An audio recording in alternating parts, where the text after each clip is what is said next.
Global star Ram Charan హీరోగా వచ్చిన latest movie game changer.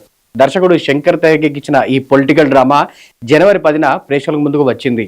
దాదాపు 3 సంవత్సరాలుగా తెరకెక్కిస్తున్న ఈ సినిమా పైన అటు మెగా అభిమానులు కానీ ఇటు నార్మల్ ఆడియన్లు కానీ భారీ అంచనాలు పెట్టుకున్నారు.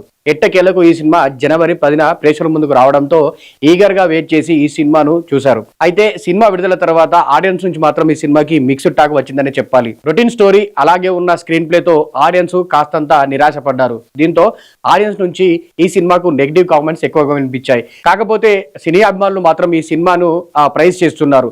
సినిమా కంటెంట్ పరంగా చాలా కొత్తగా ఉందని, శంకర్ మార్కు ఎక్కడ మిస్ కాలేదని, సినిమాకు సంబంధించిన ప్రతి అంశంలోనూ ఆ మేకర్స్ చాలా ఎఫర్ట్స్ పెట్టారని, అటు మ్యూజిక్ పరంగా కానీ ఇటు విజువల్స్ పరంగా కానీ ఇటు ప్రొడక్షన్స్ వాల్యూస్ పరంగా కానీ ఆ హై రేంజ్ లో ఈ సినిమా ఉందంటూ కూడా చెప్పుకొచ్చారు. ఇక సినిమాలో రామ్ చరణ్ నటన విషయానికి వస్తే అటు ఐఏఎస్ ఆఫీసర్ గా ఇటు అప్పన్న పాత్రలో ఆయన చేసిన నటన అద్భుతంగా ఉందంటూ కూడా కితాబిచ్చారు. మరీ ముఖ్యంగా చెప్పాలంటే అప్పన్న పాత్రలో రామ్ చరణ్ నటన సినిమాకే హైలైట్ గా నిలిచిందని, ఈ పాత్ర మరికొన్ని సంవత్సరాల పాటు నిలిచిపోయే రేంజ్ లో ఈ పాత్రలో నటనను కనబరచారంటూ కూడా కొంతమంది కామెంట్ చేస్తున్నారు.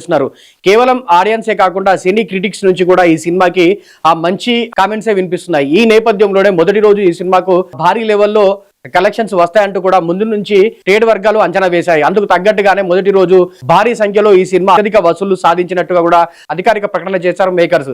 ఇక ఓవరాల్ గా చూసుకుంటే ఈ సినిమా మొదటి రోజు ఏకంగా 186 కోట్లకు పైగా వసూళ్లు సాధించింది అన్నట్టుగా కూడా దిల్ రాజు సంస్థ ప్రకటన విడుదల చేసింది. ఈ మేరకు సోషల్ మీడియాలో అధికారిక ప్రకటన కూడా చేసింది. ఇక గతంలో వచ్చిన దేవరకు సంబంధించిన సినిమా కూడా ఇంచుమించు ఇదే రేంజ్ లో మొదటి రోజు కలెక్షన్స్ రాబట్టిన విషయం తెలిసిందే. ఇక గేమ్ చేంజర్ సినిమా విషయానికి వస్తే ఒక రకంగా ఈ సినిమాకి నెగిటివ్ వస్తున్నా కూడా ఎక్కువ మొత్తంలో ఈ సినిమాని అభిమానులు ఇష్టపడుతుండడంతో రానున్న రోజుల్లో ఈ కలెక్షన్స్ మరింత ఎక్కువ అవకాశం ఉందంటూ కూడా ట్రేడ్ వర్గాలు అనాలిసిస్ చేస్తున్నాయి అనమాట.